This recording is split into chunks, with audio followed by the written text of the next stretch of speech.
యేసులో ఆనందం. ఇది శాశ్వతమైనది. మనకి దేవుడు ఒకే ఒక్క జన్మనిచ్చాడు. ఈ ఒకే ఒక్క జన్మలో ప్రతి ఒక్కరిని కూడా ఏదో ఒక రూపంలో వేదన అనేది వేధిస్తూ ఉంటుంది. అయితే చాలామంది ఆ వేదనలు వచ్చినప్పుడు కృంగిపోతూ ఉంటారు. కొంతమంది వారి జీవితాన్ని అంతం చేసుకుంటూ ఉంటారు.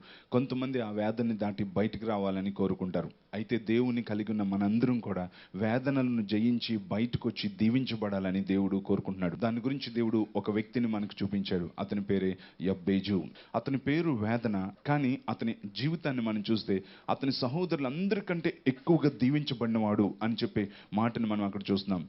అయితే ఈ రెండు వచనాల మధ్యలో ఏం జరిగింది, ఎందుకు వేదన అని పిలువబడే వ్యక్తి దీవెనగా మలచబడ్డాడు అనంటే ఆ మధ్యలో యబ్బేజు వ్యవహరించిన తీరు అతని జీవితాన్ని పూర్తిగా మార్చేసింది. మన జీవితంలో కూడా ఆ మాటల్ని మన హృదయంలోకి తీసుకొని నిజంగా అదే అడుగులు వేస్తే తప్పనిసరిగా మన జీవితంలో కూడా ప్రతి వేదనను దీవెనగా మనం మలుచుకోగలం. సో యబ్బేజు తీసుకున్న నిర్ణయాలు ఏంటి ఆ సమయంలో అంటే, అతడు చేసిన ప్రార్థన కావచ్చు, అతను తీసుకున్న నిర్ణయాలు కానీ కావాలంటే, నెంబర్ 1, అతడు దేవుని యొద్దకు మొట్టమొదట వచ్చాడు. ఎందుకంటే నా పరిస్థితిని నేను మార్చుకోలేను, నా తెలివి, నా తలాంతులు, నా యొక్క సొమ్ములు, లేకపోతే నాకున్న జ్ఞానం కానీ, నాకున్న ఆస్తి అంతస్తులు కానీ నా జీవితాన్ని మంచిగా మలచలేదు అని చెప్పి గ్రహించిన వ్యక్తి ఏం చేశాడంటే, దేవుడు మాత్రమే నా జీవితాన్ని మార్చగలడు అని చెప్పి తన జీవితాన్ని మార్చగలిగే దేవుని దగ్గరికి మొట్టమొదట వచ్చాడు. ఎందుకంటే యబ్బేజుకి కూడా తెలుసు తనకంటే ముందు జీవించిన పితరుల జీవితాన్ని దేవుడు ఏ విధంగా మార్చేశాడో. ఉదాహరణకి ఇశ్రాయేలు ప్రజలు ఐగుప్తు లాంటి వేదనకరమైన ప్రాంతం నుంచి పాలు తేనెలు ప్రవహించే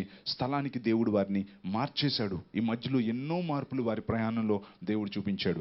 ఆరిన నేలగా సముద్రాన్ని మార్చేసి ఆరిన నేలలో వారిని దేవుడు నడిపించాడు. రాత్రి వేళ వారికి అగ్ని స్తంభంగా మార్చి అగ్నిని వెచ్చదనాన్ని కలుగజేశాడు. పగటి వేళ మేఘస్తంభం ద్వారా వాతావరణాన్ని మార్చేశాడు. ఈ విధంగా ఇశ్రాయేల్ ప్రజల జీవితంలో మార్చాడు మాత్రమే కాదు, దావీదు భక్తుడిని అడిగి నీ దేవుడు నీ జీవితాన్ని ఎలా మార్చాడు అంటే, నా అంగలార్పును ఆయన నాట్యంగా మార్చేశాడు అని దావీదు భక్తుడు కూడా చెప్తున్నాడు. అందుకనే కారు చీకటిని వెలుగుగా చేయువాడు అని చెప్పి దేవుని యొక్క వాక్యం చూపిస్తుంది. సో పాడైపోయిన జీవితాల్ని మార్చగలిగేవాడు సృష్టికర్త, మనల్ని ప్రేమించే మన దేవుడు. అందుకనే యబ్బేజు తీసుకున్న నిర్ణయం ఏంటంటే, నా బ్రతుకు మారిపోవాలి అంటే, నేను దీవెనగా ఉండాలి అంటే, నేను నా జీవితాన్ని మార్చగలిగి దేవుని దగ్గరికి రావాలని మొట్టమొదట దేవుని దగ్గరికి వచ్చాడు. రెండోదిగా యబ్బేజు యొక్క విశ్వాసాన్ని మనం చూడగలిగాం. యబ్బేజు యొక్క విశ్వాసాన్ని గురించి రాయబడలేదు, కానీ అతని జీవితంలో జరిగిన అద్భుతాలు, అతడు విశ్వాసం గలవాడు, దేవుని మీద విశ్వాసం గలవాడని మనకి తెలుస్తుంది. యబ్బేజుకు దేవుని మీద విశ్వాసం ఉంది కనుకనే యబ్బేజు సమస్యల్లో దేవుని దగ్గరికి వచ్చాడు. యబ్బేజుకు దేవుని మీద విశ్వాసం ఉంది కనుకనే అతడు మనవి చేసిన దాన్ని దేవుడు అతనికి అనుగ్రహించాడు. విశ్వాసం లేకుండా మనం అడిగితే ఎప్పుడు కూడా మనకి రాదు, కానీ మనం పొంది ఉన్నామని నమ్మిన ఎడల దాన్ని మనం పొందుకుంటామని బైబిల్ చెప్తుంది. సో విశ్వాసాన్ని బట్టి యబ్బేజు వాటిని పొందుకోగలిగాడు. మూడవదిగా అతని యొక్క ప్రార్థన. అతను చేసిన ప్రార్థన ఎటువంటిది అంటే, అది దైవ చిత్తానుసారమైన ప్రార్థన. యబ్బేజు చేసిన ప్రార్థనలో స్వార్థం కానీ, ఇతరులు నశించిపోవాలని కానీ, దురాశతో కానీ చేసిన ప్రార్థన కాదు, తన హృదయంలో నుంచి వేదనతో వచ్చినటువంటి ప్రార్థన. అందుకని అతని ప్రార్థనకి దేవుడు జవాబిచ్చాడు. అయితే అతను చేసిన ప్రార్థన ఏంటి? 4 విషయాలు అతడు ప్రార్థన చేశాడు. ప్రభు చిత్తమైతే ఒక్క విషయాన్ని గురించి ఈ రోజున మనం ధ్యానించుకుందాం. యబ్బేజు చేసిన ప్రార్థనలో 4 మొట్టమొదటిది అతను చేసిన ప్రార్థన ఏంటో తెలుసా? ఒక్కసారి చూడండి. మొదటి దినవృత్తాంతములు 4వ అధ్యాయం 10వ వచనం. ఇక్కడ అతను చేసిన ప్రార్థన ఏంటంటే, మొట్టమొదటిగా నన్ను నిశ్చయముగా ఆశీర్వదించు. ఇంగ్లీష్లో బ్లెస్ మీ లార్డ్ ఇండీడ్ అని చెప్పి మనం చూస్తాం. దేవుడా నన్ను నిజంగా ఆశీర్వదించు. అదండి మొట్టమొదటి యబ్బేజు చేసిన ప్రార్థన ఏంటంటే, దేవా నన్ను నిజముగా ఆశీర్వదించు అని ఇక్కడ ప్రార్థన చేశాడు. సో ఇక్కడ మనం తెలుసుకోవాల్సింది ఏంటంటే, నిజముగా ఆశీర్వదించు అన్నాడు అంటే అబద్ధంగా కూడా ఉండే ఆశీర్వాదాలు ఉన్నాయి అనే సంగతిని మనం గుర్తుంచుకోండి. దాని సంగతి మనం తర్వాత చూద్దాం. ఇప్పుడు ఇక్కడ యబ్బేజు చేసిన ప్రార్థన ఏంటంటే, నన్ను నిజముగా ఆశీర్వదించు, బ్లెస్ మీ ఇండీడ్ అని చెప్పి ప్రార్థన చేశాడు. విచిత్రం ఏంటంటే, నన్ను ఆశీర్వదించు అని ఎవరి దగ్గరికి వచ్చాడు? దేవుని దగ్గరికి వచ్చాడు. అంటే యబ్బేజు తన జీవితంలో ఉన్న వాంఛ ఏంటంటే, నా తల్లిదండ్రులు నన్ను ఆశీర్వదించకపోవచ్చు, నా చుట్టూ ఉండేవారి వల్ల నాకు ఆశీర్వాదం రాకపోవచ్చు, కానీ నేను కోరుకునే ఆశీర్వాదం ఏంటంటే నీ దగ్గర నుంచి వచ్చే ఆశీర్వాదంగా ఉండాలి ప్రభువా. అందుకని నువ్వు నన్ను ఆశీర్వదించు, ఈ క్రెడిట్ ఎవరికి వెళ్ళడానికి వీల్లేదు అని చెప్పి యబ్బేజు కోరుకుంటుంది ఏంటంటే, నీవు నన్ను ఆశీర్వదించు. యబ్బోకు రేవు దగ్గర యాకోబు కూడా ఏమని ప్రార్థన చేశాడు? నీవు నన్ను ఆశీర్వదించితేనే గాని నేను నిన్ను విడిచిపెట్టను, వదలను అని చెప్పన్నాడు. సో యాకోబు యొక్క వాంఛ కూడా ఏంటంటే, ఇప్పుడు దాకా చాలా ఉన్నాయి ప్రభు నా జీవితంలో, కానీ అవి కాదు, నీవు నన్ను ఆశీర్వదిస్తేనే గాని నేను ఇక్కడి నుంచి వెళ్ళను అన్నాడు. యాకోబుకి కూడా అదే వాంఛ. అబ్రహామును గురించి మనం చూస్తే ఆదికాండం 24వ అధ్యాయం 1వ వచనంలో యెహోవా అబ్రహామును ఆశీర్వదించెను అని మనం చూస్తాం. సో అబ్రహామును దేవుడే ఆశీర్వదించాడు అని కూడా మనం చూస్తున్నాం. బైబిల్లో మీరు పాత నిబంధనలో కానీ మనకంటే ముందు జీవించిన భక్తుల్ని కానీ మనం చూస్తే వారందరూ కూడా ఎప్పుడు చూసినా నన్ను దేవుడు ఆశీర్వదించాలండి, నన్ను దేవుడు మాత్రమే ఆశీర్వదించాలండి అని దేవుని ఆశీర్వాదాల కోసం తహతహలాడిపోతూ ఉండేవారు. మేబీ ఎన్నో సోర్సెస్ ఉండొచ్చు, కానీ దేవుడే నన్ను ఆశీర్వదించాలి అని చెప్పి యబ్బేజు కోరుకున్నాడు, యాకోబు కోరుకున్నాడు, అబ్రహాము కూడా కోరుకున్నాడు, ప్రభువా నీవు నన్ను ఆశీర్వదించు అని. అందుకనే పాత నిబంధనలో మనం చూసినట్లయితే ఏమని పిలిచేవారు తెలుసా? అదొక ప్రివిలేజ్ కింద ఉండేది. యెహోవా వలన ఆశీర్వదింపబడినవాడా లోపలికి రమ్ము అని చెప్పి. అది ఎంతో పెద్ద ఒక ఆనందకరమైన విషయంగా ఉండేది. ఆ వ్యక్తిని చూసినాను, యెహోవా వలన ఆశీర్వదింపబడినవాడా లోపలికి రమ్ము. ఆ పిలుపు వారు అందరూ కోరుకున్నారు. ఎప్పుడు ఎవరు కనిపించినా లోపలికి రండి అని అనుకుండా యెహోవా వలన ఆశీర్వదింపబడినవాడా లోపలికి రమ్ము. ఆ పిలుపు వారికి కావాలి. అందుకనే యబ్బేజు కూడా యెహోవా వలన ఆశీర్వదింపబడినవాడిగా ఉండాలని కోరుకున్నాడు. యాకోబు కూడా అదే కోరుకున్నాడు. అబ్రహాము కూడా అదే కోరుకున్నాడు. ఆదికాండం 14వ అధ్యాయం 21వ వచనం. ఇక్కడ జరిగింది ఏంటంటే, సొదొమ రాజు యొక్క ప్రజలను, ఆస్తిని శత్రువులు ఎత్తుకుపోయారు. అబ్రహాము తనకున్న చిన్న గుంపుతో వెళ్ళి పోరాడి వారందరినీ కూడా విడిపించి తిరిగి సొదొమ రాజుకు వాటన్నిటిని అప్పగించాడు. అప్పుడు ఈ సొదొమ రాజు ఏమన్నాడు తెలుసా? అబ్రహమా నువ్వేం చేస్తావంటే నాకు మనుషులు ఇచ్చేయి, ఆస్తి అంతా నువ్వే ఉంచుకో, నువ్వే తీసుకో అని అన్నాడు. అంటే అబ్రహాం ఏమన్నాడు తెలుసా? నీ ఆస్తి నాకు అక్కర్లేదు, నీ ఆస్తిలో నూలు పోగు అవసరం లేదు, చెప్పుల వారు అవసరం లేదు, షూలేసు కూడా నీ దగ్గర నుంచి నాకు వద్దు, చెప్పుల వారు కానీ షూలేసు కానీ ఏమి నీ దగ్గర వద్దని నేను దేవుని ఎదుట ప్రమాణం చేస్తున్నాను అని చెప్పి ఇక్కడ అబ్రహాము చెప్తున్నాడు. ఎందుకయ్యా నువ్వు ఇలా చెప్తున్నావు అంటే ఏమన్నాడు తెలుసా? ఒకరోజు నన్ను దేవుడు ఆశీర్వదించబోతున్నాడు. ఆ సంగతి నాకు తెలుసు, ఎందుకంటే నన్ను పిలిచినప్పుడు దేవుడు అన్నాడు నిన్ను గొప్ప జనంగా చేస్తాను అన్నాడు. అయితే ఇప్పుడు నీ ఆస్తిని నేను తీసుకొని వెళ్తే నువ్వు ఒకరోజు ఏమని చెప్తావు తెలుసా? నీ మైండ్ ఏంటో నాకు తెలుసు. నన్ను దేవుడు ఆశీర్వదించినప్పుడు నువ్వేమని చెప్తావు అంటే, అబ్రహాము అంత గొప్పవాడైపోయి అంత వర్ధిల్లడానికి గల కారణం ఏంటనుకుంటున్నారండి? ఆ రోజున నేను ఆస్తినిచ్చాను, తీసుకో అనిచ్చాను. ఆ ఆస్తిని తీసుకొని వెళ్ళి అక్కడక్కడ స్థలాలు పొలాలు కొని, కమర్షియల్ ప్లేస్లు అయి కొని, మంచి మంచి బిల్డింగ్లు అయి కట్టి, పెట్రోల్ బంక్లు అయి కట్టించి మంచిగా దాన్ని డెవలప్ చేసుకున్నాడు కనుక బాగా ఈ రోజు ఆస్తిమంతుడు అయ్యాడు. నేను ఇచ్చిన దాంతోనే ఈ రోజు గొప్పవాడయ్యాడు అని నువ్వు చెప్తావు. నా జీవితంలో అటువంటి ముద్ర పడడానికి వీల్లేదు. నేనంటూ ఆశీర్వదింపబడ్డాను అంటే అది నా దేవుని వలన మాత్రమే ఆశీర్వదింపబడ్డానని సమాజం గుర్తించాలి అని అనుకున్నాడు. చప్పులు కూడా దేవుని నామాన్ని మహింపరుస్తాం. చూసారా? అందుకని అన్నాడు, రేపు పొద్దున్న నువ్వు చెప్తావు నా వల్లనే అబ్రహాము ధనవంతుడయ్యాడని చెప్తావు, షూలేసు కూడా వద్దు, నన్ను దేవుడు ఎలాగో ఆశీర్వదిస్తాడు, నీ దగ్గర నుంచి నాకొద్దు అని చెప్పి అబ్రహాము కూడా ఆశపడ్డాడు. వీరందరూ ఎందుకు దేవుని దగ్గర ఆశీర్వాదాలను కోరుకున్నారు తెలుసా? ఒక్కసారి చూడండి ఒక వాక్యం. మొదటి దినవృత్తాంతముల గ్రంథం 17వ అధ్యాయం 27వ వచనం 2వ భాగం. యెహోవా నీవు ఆశీర్వదించిన ఎడల అది ఎన్నటికీ ఆశీర్వదింపబడి ఉండును. అదండి, చూసారా? దేవుడు కనుక ఒక్కసారి నిన్ను ఆశీర్వదిస్తే అది ఎన్నటికీ ఆశీర్వాదంగానే ఉంటుంది అని చెప్పి ఇక్కడ అబ్రహాముని గురించి కానీ, లేకపోతే యాకోబుని గురించి కానీ, యబ్బేజుని గురించి కానీ మనకు చూస్తేనే అర్థమైపోతుంది. కొన్ని వేల సంవత్సరాల క్రితం దేవుడు అబ్రహాముని ఆశీర్వదించాడు. ఆ అబ్రహాము సంతానమైన ఇశ్రాయేలీలు ఈనాటికి కూడా ఒక ఆశీర్వదింపబడిన గొప్ప సమృద్ధి జ్ఞానంతో కలిగిన వారుగా వారు ఉన్నారు. ఎందుకో తెలుసా? దేవుడు కనుక మనల్ని ఆశీర్వదిస్తే ఆ ఆశీర్వాదం ఎప్పటికీ ఆశీర్వాదంగానే ఉంటుంది. అందుకనే వారందరూ కూడా ప్రభువా నువ్వు నన్ను ఆశీర్వదించు అని చెప్పి వీరందరూ అడగడాన్ని మనం చూస్తున్నాం. కనుక ఈరోజు దేవుడు నీతో కూడా మాట్లాడుతున్నాడు. ఇటువంటి దేవుని దగ్గర నుంచి ఆశీర్వాదాన్ని కోరుకునే మనసు నీకుందా?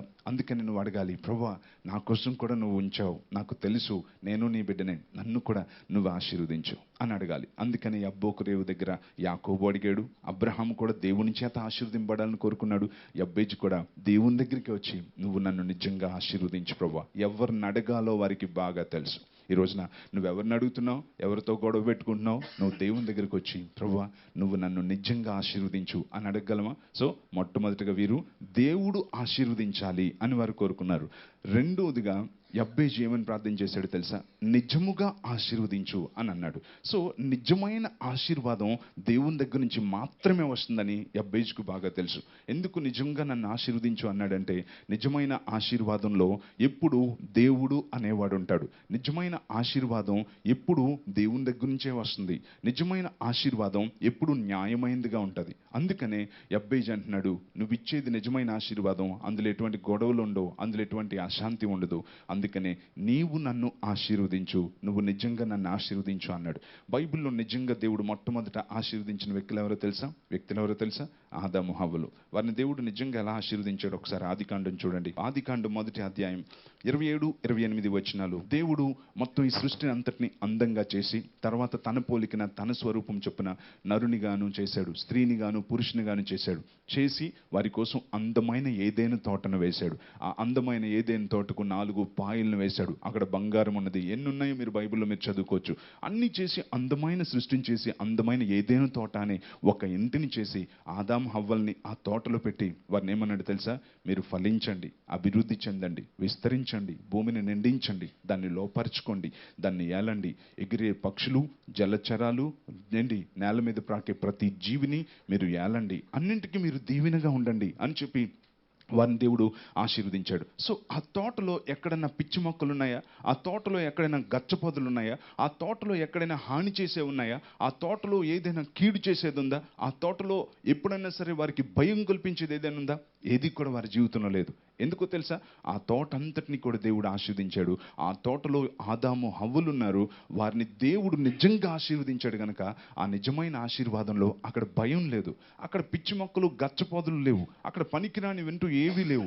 అక్కడ సింహం తోడేలు చక్కగా నడుస్తూ ఉన్నాయి, గొర్రెపిల్ల చక్కగా ఉంటుంది, అన్ని కలిసే జీవించగలుగుతున్నాయి. అప్పుడు ఎటువంటి హాని చేసే పరిస్థితి కూడా లేదు. అదొక నిజమైన ఆశీర్వాదం. అయితే ఇక్కడ మీరు గుర్తుంచుకోవాల్సింది ఏంటంటే ఏదైనా తోటలో ఆదాము హవ్వల్ని దేవుడు నిజంగా ఆశీర్వదించాడు. వారు నిజంగా ఎందుకు ఆశీర్వదింపబడ్డారు అంటే ఆ తోటలో వారు దేవుని కలిగి ఉన్నారు గనుక వారు నిజంగా ఆశీర్వదింపబడ్డారు. ఈ రోజును గుర్తుంచుకోండి, నిజమైన ఆశీర్వాదం అంటే ఏంటంటే దేవుని రక్షకునిగా కలిగి ఉండడమే అన్నిటికంటే గొప్ప ఆశీర్వాదం అని మనం తెలుసుకోవాలి.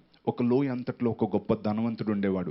కొన్ని 100 ఎకరాలు వ్యాలీ, ఆ వ్యాలీ అంతటికీ కూడా అతనే ధనవంతుడు. అతని కింద కొన్ని 100 మంది పనులు చేస్తూ ఉండేవారు. ప్రతిరోజు ఈ ధనవంతుడు గుర్రం మీద వచ్చి ఆ వ్యాలీ అంతా తిరుగుతూ అక్కడున్న తన సంపదను అంతటిని చూసుకొని దీని అంతటికీ నేనే ధనవంతుడిని పొంగిపోతూ ఉండేవాడు. అదే లోయలో యోహాను అని యేసుక్రీస్తు ప్రభువుని సొంత రక్షకుడిగా అంగీకరించిన ఒక భిక్షగాడు కూడా ఉండేవాడు. ఆ లోయలో పనిచేస్తున్న కూలివారు తల ఒక ముద్ద వేస్తే అది తిని దేవుని స్తుతిస్తూ అక్కడే ఉండేవాడు. ఒకరోజు నీ ధనవంతుడు ఆ లోయలోనికి వచ్చి ఆ వ్యాలీలో ఉన్న తన సంపదను అంతటిని చూసుకొని ఆహా ఓహో అనుకుంటూ తన గుర్రం మీద వెళ్ళిపోతుంటే ఆ రోజున ఈ భిక్షగాడైన ఈ యొక్క యోహాన్ అన్నాడు, అయ్యగారు అని పిలిచాడు. వెంటనే గుర్రం ఆపాడు. ఏంట్రా యోహాను, ఏంటి అరుస్తున్నావు అంటే, అయ్యగారు మీకు ఒక విషయం చెప్పాలండి అయ్యగారు అన్నాడు. ఏం విషయం చెప్పు అని అంటే, అయ్యగారు అంటే అండి ఈ రోజున దేవుడు నాతో మాట్లాడాడండి. ఏమంటాడు రా నీ దేవుడు అని చెప్పంటే, అంటే ఈ రోజు రాత్రి సరిగ్గా 12 గంటలకి ఈ లోయ అంతటికీ ధనవంతుడు చచ్చిపోతాడని దేవుడు చెప్పాడు అయ్యగారు అన్నాడు. గుండెల్లో గుబ్బేలు మనింది. అమ్మా ఎలాంటి మాట అన్నావురా, మీ క్రైస్తవులు ఎప్పుడు ఇలాంటి మాటలే చెప్తారా అని కసురుకుని అక్కడి నుంచి గుర్రం మీద వెళ్ళిపోయాడు. దారి పొడుగున అవే ఆలోచనలు. వాడు చెప్పాడంటే దేవుడు చెప్పాడని అంటున్నాడు. లోయంతటికి ధనవంతుడు 12 గంటలకు చనిపోతాడన్నాడు. ఈ లోయంతటికి ధనవంతుడిని నేనే అని భయపడుతూ ఇంటికి వెళ్ళిపోయాడు. వెంటనే ఫ్యామిలీ డాక్టర్ గారిని రప్పించుకున్నాడు. డాక్టర్, లోయలో ఉండే ఒక అడుక్కునేవాడు యోహాన్ అని ఉంటాడండి భిక్షగాడు, వాడు లోయంతటికి ధనవంతుడు 12 గంటలకు చచ్చిపోతాడు అన్నారు సార్. నేనే కదా ధనవంతుడిని, టెస్ట్ చేయండి సార్ అంటే డాక్టర్ గారు అన్ని పరీక్షలు చేశారు. మీరు టెన్షన్ పడుతున్నారు సార్, ఎవరో అడుక్కునేవాడు చెప్పిన మాట మీరు పట్టించుకుంటారేంటి సార్, మీరు టెన్షన్ పడుతున్నారు తప్ప మీకు టాప్ టు బాటమ్ అంతా చక్కగా ఉంది, కూల్గా ఉండండి అంటే, సార్ ఈ రాత్రికి నాతో పాటు 12 దాటినంత వరకు ఉండండి సార్, తర్వాత వెళ్ళిపోదురు కానీ అని డాక్టర్ గారిని తనతోటే ఉంచుకున్నాడు. 10 గంటలకు మళ్ళీ టెస్ట్ చేశాడు. సార్ ఇంకా 11 అయిపోయింది, గంట ఏముంది సార్, మళ్ళీ టెస్ట్ చేయండి సార్. డాక్టర్ గారు మళ్ళీ టెస్ట్ చేస్తున్నారు. ఓ చెమటలు పట్టేస్తూ ఉన్నాయి. భయపడకండి సార్, మీరు బాగున్నారు సార్, టెన్షన్ పడుతున్నారు సార్. 11:30 అయిపోయింది, పావు తక్కువ 12 అయిపోయింది, 5 నిమిషాలు తక్కువ 12 అయిపోయింది, 2 నిమిషాలు తక్కువ 12 అయిపోయింది, 1 నిమిషమే ఉంది, టంగ్ టంగ్ టంగ్ అని అలా ఉండిపోయాడు. ఆగిపోయింది కదల్లా 5 నిమిషాలు. డాక్టర్ గారు నీళ్లు చల్లి లేపితే లేచాడు. లెగండి సార్, 12:05 అయిందండి, టైం దాటిపోయింది కదా, మీరు బ్రతికారు కదా. వాడు ఏమన్నాడు, 12 గంటలు చచ్చిపోతారని. చూడండి, మీరు బ్రతుకున్నారు. ఎవడో అడుక్కున్నాడు చెప్పే మాటలు పట్టించుకుంటారేంటి సార్ మీరు మరీనో అని చెప్పన్నాడు. అలా కూర్చున్నారు లేదో ఇంకొక 10 నిమిషాలు బయట ఎవడో తలుపు కొడుతున్నాడు. ఎవరా అని చెప్పి ధనవంతుడు తలుపు ఇలా తీస్తే లోయలో పనిచేసేవాడు ఒకడు ఇలా చూశాడు. ఎరా చచ్చిపోయిన లేదా చూడడానికి వచ్చావా అని చెప్పన్నాడు. అంటే వాడు, కాదండి అయ్యగారు, కరెక్ట్గా 12 గంటలకి మన లోయలో అడుక్కునే యోహాన్ ఉంటాడు కదండి, ఆ యోహాన్ చచ్చిపోయాడండి అని చెప్పంటే ఈ ధనవంతుడు ఏడవడం మొదలు పెడుతున్నాడు. అరే యోహాను, ఈ లోయ అంతటికీ ధనవంతుడు నేను అనుకున్నాను, కానీ ఈరోజు నాకు అర్థమైందిరా, యేసుని సొంత రక్షకుడిగా కలిగి ఉన్న నీకంటే ధనవంతుడు ఎవడూ లేదురా. చప్పులు కొట్టే ఉన్నామని మహిమపడతాం. యోహాను, నీకంటే ధనవంతుడు ఎవడు లేడు. కనుక నిజమైన ఆశీర్వాదం అంటే ఏంటంటే యేసుని సొంత రక్షకుడిగా కలిగి ఉండడం అన్నిటికంటే గొప్ప ఆశీర్వాదం. అందుకోసం అని చెప్పి ఇక్కడ ఈ యొక్క ఏదెన్ తోటలో వారిని దేవుడు నిజంగా ఆశీర్వదించాడని ఎందుకు నేను చెప్తున్నానంటే, వారు దేవుణ్ణి అక్కడ కలిగి ఉన్నారు. వారిని దేవుడు నిజంగా ఆశీర్వదించాడని ఎందుకు చెప్తున్నానంటే, అది న్యాయమైన మార్గంలో వచ్చింది. వారిని దేవుడు నిజంగా ఆశీర్వదించాడని ఎందుకు చెప్తున్నానంటే, అది దేవుని నుంచి వారికి సంక్రమించింది. అందుకే అది నిజమైన ఆశీర్వాదం. ఈ రోజున మనల్ని కూడా దేవుడు నిజంగా ఆశీర్వదించడం అంటే ఏంటో తెలుసా? మనం దేవుణ్ణి కలిగి ఉండడం. నిజంగా ఆశీర్వదింపడం అంటే అది దేవుని దగ్గర నుంచి వచ్చిందై ఉంటుంది, అది న్యాయమైన మార్గంలో వచ్చిందై ఉంటుంది. అది నిజంగా ఆశీర్వదింపడం. అందులో గొడవలు ఉండవు, భయాలు ఉండవు, ఎటువంటి బెంగలు అనేవి ఉండవు. అది నిజమైన ఆశీర్వాదానికి సూచన. ఇప్పుడు ఇందాక అన్నాడు కదా, నిజంగా ఆశీర్వదించు అని. నిజంగా ఆశీర్వదించండి అంటే అబద్ధంగా ఆశీర్వదించేది కూడా ఒకటి ఉంది కదా. సో అబద్ధంగా ఆశీర్వాదాలు కనిపించేవి అబద్ధాల జనకుడైన సాతాన్ దగ్గర నుంచి వస్తాయి. వాటిని ఏమంటారంటే ఫ్యాబ్రికేటెడ్ బ్లెస్సింగ్స్ అని అంటారు. ఫ్యాబ్రికేటెడ్ బ్లెస్సింగ్స్ అంటే మీకు తెలుసా? కల్పించబడిన ఆశీర్వాదాలు, సృష్టించబడిన ఆశీర్వాదాలు అని చెప్పి అంటారు. ఈ ఫ్యాబ్రికేటెడ్ బ్లెస్సింగ్స్ అన్నవి ఎవరి దగ్గర నుంచి వస్తాయంటే, ఇవి అపవాది దగ్గర నుంచి మన దగ్గరికి రావడం అనేది మనం చూస్తాం. ఇప్పుడు ఏదెన్ తోట మొదటి అధ్యాయంలో దేవుడు నిజంగా ఆశీర్వదిస్తే ఎలా ఉంటుందో ఆదాము జీవితంలో చూసాం. అదే ఏదెన్ తోటలో ఆదికాండం 3వ అధ్యాయం నుంచి ఫ్యాబ్రికేటెడ్ బ్లెస్సింగ్స్ ఆదాం జీవితంలోకి వస్తే ఎలా ఉన్నాయి ఇప్పుడు మనం చూద్దాం. లేని దానిది ఉన్నట్టుగా చూపించడమే అపవాది ఫ్యాబ్రికేట్ చేసి మన జీవితంలో భ్రమలోనికి నడిపిస్తాడు. ఆదికాండం 3వ అధ్యాయం నేను చదువుతున్నాను, మీరు చూడండి. మొదటి వచనం నుంచి ఇప్పుడు వరకు అందమైన ఏదైనా తోటలో నిజమైన ఆశీర్వాదాల్ని ఆదాము అవ్వలు అనుభవిస్తున్నారు. అయితే ఈ సమయంలో ఏం జరిగిందంటే, ఇప్పుడు ఆ అందమైన ఏదైనా తోట అనే ఆ జీవితంలోనికి సాతాను ప్రవేశించాడు. ప్రవేశించడంతోనే మొట్టమొదటి హవ్వమ్మతో మొదలు పెట్టాడు. ఇది నిజమా అని చెప్పన్నాడు. ఇది నిజమా? ఈ తోట ఫలాల్లో, ఈ తోట చెట్ల ఫలాల్లో దేవుడు దేన్నైనా మిమ్మల్ని తినొద్దని అన్నాడా అని చెప్పన్నాడు. అంటే వెంటనే హవ్వమ్మ ఏమనిందో తెలుసా? అవును, అన్నింటినీ తినమన్నాడు, కానీ ఆ తోట మధ్యలో ఉన్న ఆ చెట్టు మాత్రం ఫలాలు తినొద్దన్నాడు. దాన్ని తినకూడదనియు, దాన్ని ముట్టకూడదనియు అన్నాడు. అది తింటే చచ్చిపోతామని చెప్పి అన్నాడు. అనుకున్నాను నేను, దేవుడు ఎంత మేలు చేస్తాడు అనుకున్నాను, కానీ చాలా కీడు చేశాడు హవ్వమ్మ అనుకున్నాను. అందుకే డౌట్ వచ్చే నిన్ను అడిగాను, ఏమైనా తినొద్దు అన్నాడా దేవుడు అని చెప్పి. అవి తింటే చచ్చిపోతారని చెప్పి దేవుడు అన్నాడా? నిజానికి అది తింటే మీరు చచ్చిపోతారా? అది తింటే మీరు చావనే చావరు. ఫ్యాబ్రికేషన్ స్టార్ట్ అయింది. అది తింటే మీరు చావనే చావరు. నిజానికి మీకు ఏమవుతుందో తెలుసా? ఏమవుతుందో తెలుసా? మీరు అవి తిన్న వెంటనే మీ కన్నులు తెరవబడతాయనియు, అది తిన్న వెంటనే మీరు దేవతల వలె మారిపోతారనియు దేవునికి తెలుసు. అందుకోసమనే మిమ్మల్ని తినకుండా దేవుడు డెవలప్మెంట్ లేకుండా మిమ్మల్ని ఆపేస్తున్నాడు.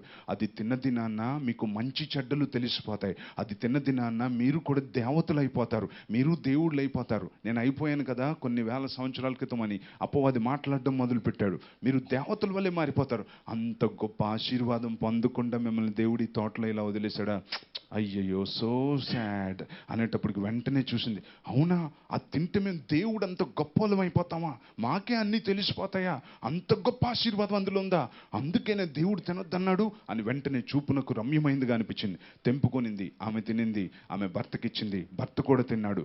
తిన్న వెంటనే బ్లెస్సింగ్ స్టార్ట్ అయిపోయి, అయ్యో ఏంటిది అని చెప్పి ఇద్దరు చెట్టుకెళ్ళి దాక్కున్నారు. ఫ్యాబ్రికేటెడ్ బ్లెస్సింగ్ స్టార్ట్ అయిపోయి వెంటనే సిగ్గేసింది వారికి. హే, మనకి బట్టలు లేవేంటి? ఆకులు తెంపుకొని మొత్తానికి అక్కడ ఉన్న ఆకులతో కచ్చడాలు చేసుకొని కప్పుకొని చెట్టు చాటున దాక్కొని ఉన్నారు. ఇప్పుడు దాకా వారి జీవితంలో అటువంటి ఆశీర్వాదాలు ఎప్పుడూ చూడలేదు బాబోయ్. ఇప్పటి వరకు వాళ్ళు ప్రశాంతంగా ఉన్నారు, సంతోషంగా ఉన్నారు, భయం లేకుండా ఉన్నారు, ఎటువంటి వేదన లేకుండా వారు ఉన్నారు.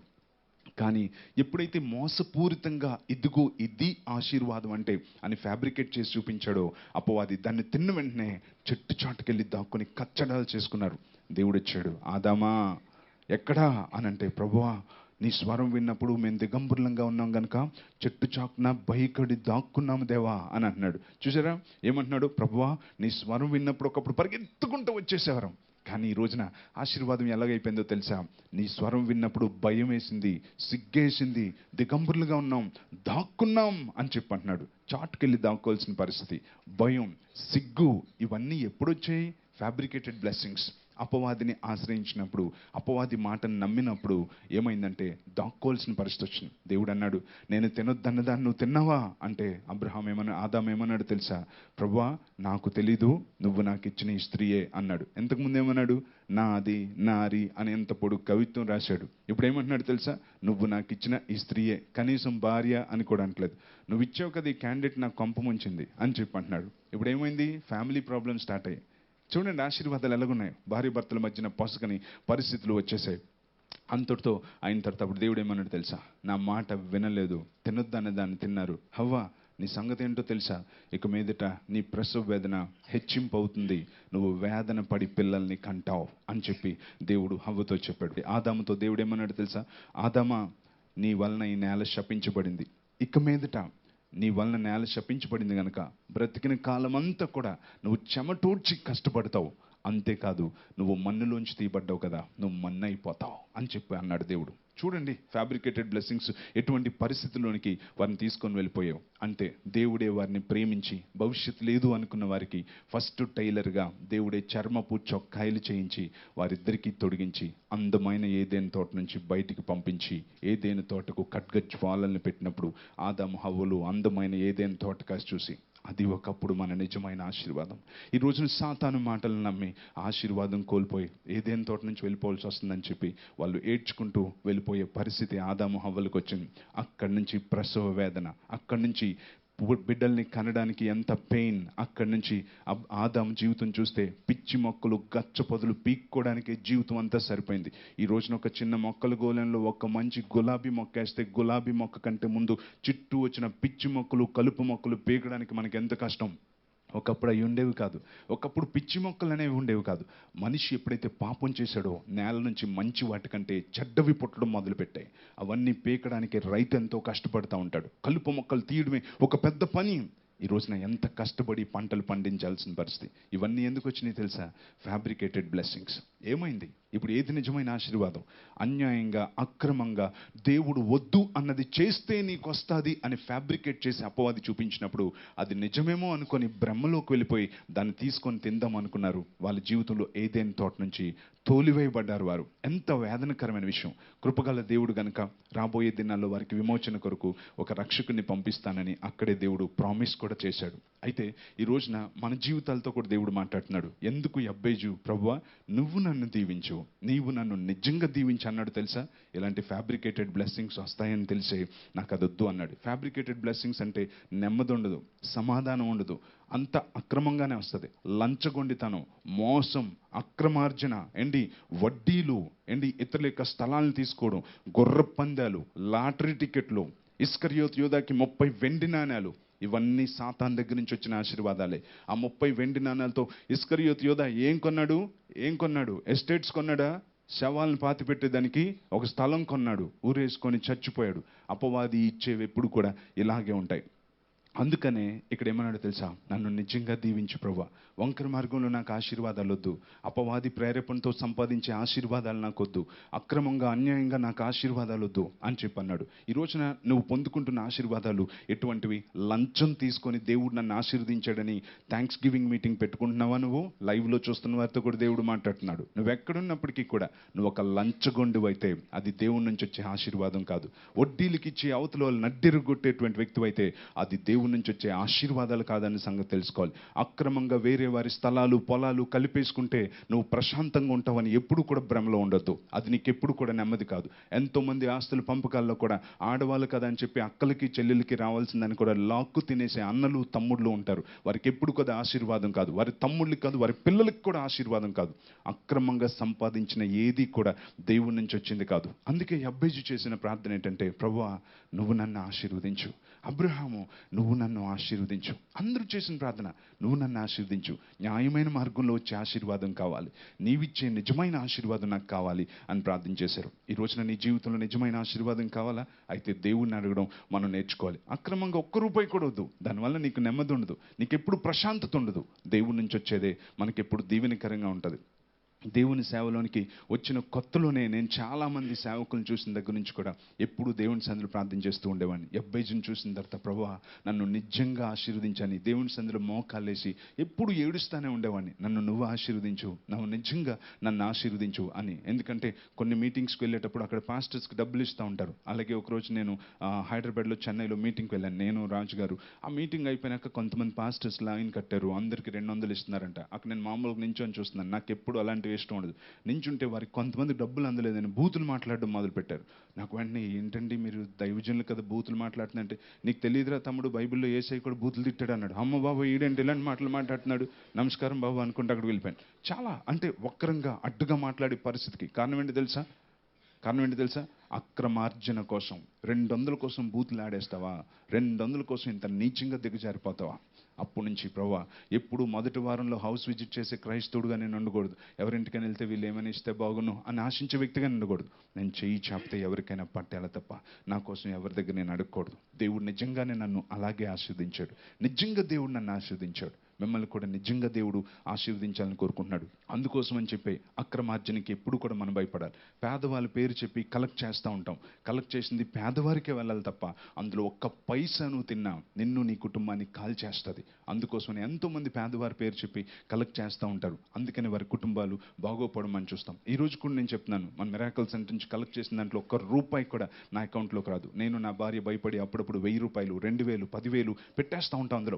అందులో ఉండాలి. ఎంత ఉంటే మనకు అంత ఆశీర్వాదం. పేదవాళ్ళ దాంట్లో మంది ఉండాలి అని ప్రతిసారి ఆ అకౌంట్లో మా డబ్బులు వేస్తూనే ఉంటాం. ఎందుకోసం అంటే న్యాయంగా చేయాలి. ఈరోజు మిరాకిల్ సెంటర్ కట్టడం కోసం మన మిరాకిల్ సెంటర్లో ప్రతి ఒక్కరూ చేయి చాపేస్తున్నారు. అదంతా నాకు ఎంతో భయం. దాన్ని సెపరేట్గా పెడతా ఉంటాను. ఎందుకో తెలుసా? ఎంతోమంది కష్టంలోంచి మిరాకిల్ సెంటర్ కట్టబడాలని కొంతమంది గోల్డ్ అని, చెక్స్ అని, క్యాష్ అని, చిన్నపిల్లలది 2 lakhs ఫిక్స్డ్ డిపాజిట్ బ్రేక్ చేసి ఒకరు అన్నారు పిల్లల కోసం ఫిక్స్డ్ చేసాం 1 lakh ఇస్తున్నారు. ఏడుపు వచ్చేసింది. ఎంత లేని స్థితిలో కూడా కొంతమంది మిరాకిల్ సెంటర్ కోసం ఇస్తున్నారు.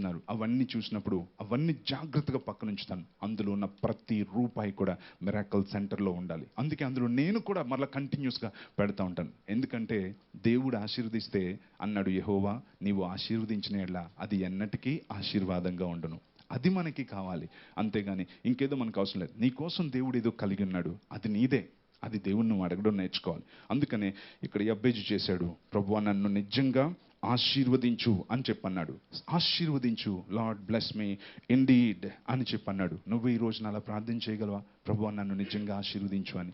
యబ్బేజు చేసిన ప్రార్థన, నన్ను నిజముగా ఆశీర్వదించు. ఈ సమయంలో మనం కూడా కళ్ళు మూసుకొని కొన్ని నిమిషాలు నిజంగా ప్రార్థన చేద్దాం. కళ్ళు మూసుకొని ప్రతి ఒక్కరు కూడా ప్రార్థనలో ఏకీభవించండి. తండ్రి నీకు వందనాలయ్యా, నువ్వు నిజంగా ఆశీర్వదించే దేవుడు గనక నీకు స్తోత్రాలు చెల్లిస్తున్నాం. ఈరోజు ఈ మాటలు విన్న ప్రతి ఒక్కరి జీవితాన్ని వెలిగించండి. నిజమైన ఆశీర్వాదం, నీ యొద్ద నుండి వచ్చే ఆశీర్వాదం ప్రతి ఒక్కరికి యేసు నామములో కలుగునుగాక.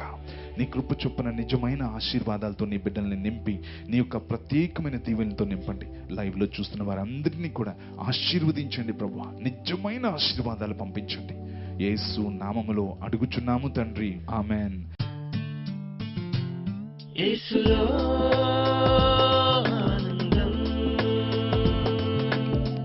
ఇది శాశ్వతమైనది.